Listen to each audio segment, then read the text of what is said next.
Floyd Productions present Hiawatha, the Giraffe Whisperer. Silly Bob, whilst perusing caricatures of his late ancestry, stood in front of a picture of great-uncle Fred Livingston, who'd on the spur of the moment in July 1951 set off on a wild expedition down the Zambezi River in Africa, in search of the Blue Mountains and the lost Temple of Acacia, where he met his faithful guide, known in local thatched village huts as Hiawatha, the Giraffe Whisperer, for he was the only man who was tall enough to guide us through the mist of time, over ancient bastions of rock, and maybe encounter untold treasures. Believe it or not one single giraffe has ever been found on the moon. Could search until tomorrow, yet you still won't find even a trace or stray ginger hair there, except for Uncle McDuncan biscuits, of course.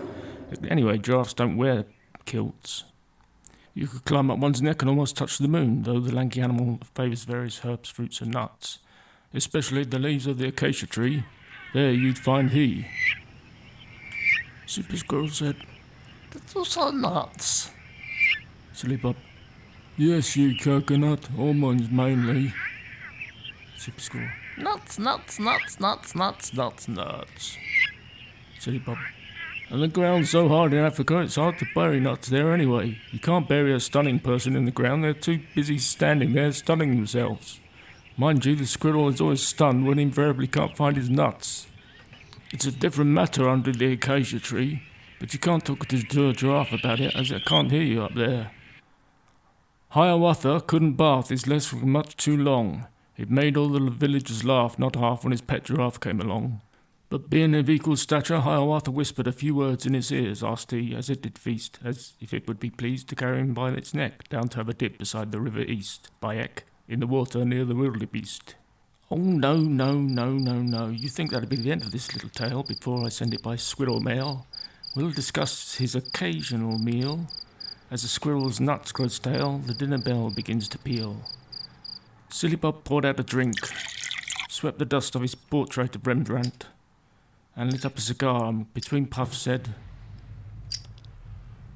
"Hiawatha, the Giraffe Whisperer, stood 8½ feet.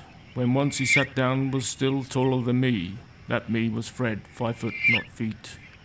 I, through a jungle or three, did creep whilst Hiawatha showed me how to whisper so steep, except that I could only reach cows. And me, who gave some milk, I was allowed.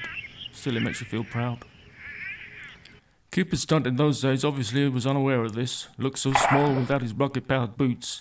He'd make such a noise, intentionally smashing his toys and pulling cabbages out by the roots. This was due to him having a psychopathic mother, who every morning always gave him a cup of milk and a bowl of cereal with tea for breakfast. Because if you reside on the moon, too much of anything always upsets the apple cart, often causing frugality to the extreme, with the exception that lots of jam sandwiches had to be consumed as a temporary antidote. This, of course, caused the opposite to occur, as people would invariably get too big for their boots, fighting boisterously with anyone who came near.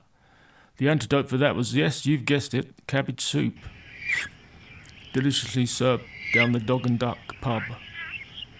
Whereas the moon landlord suddenly came into ka-ching one's fortune, upsetting Lord Creosote so much he put up the rent 1,000 times in 10 weeks.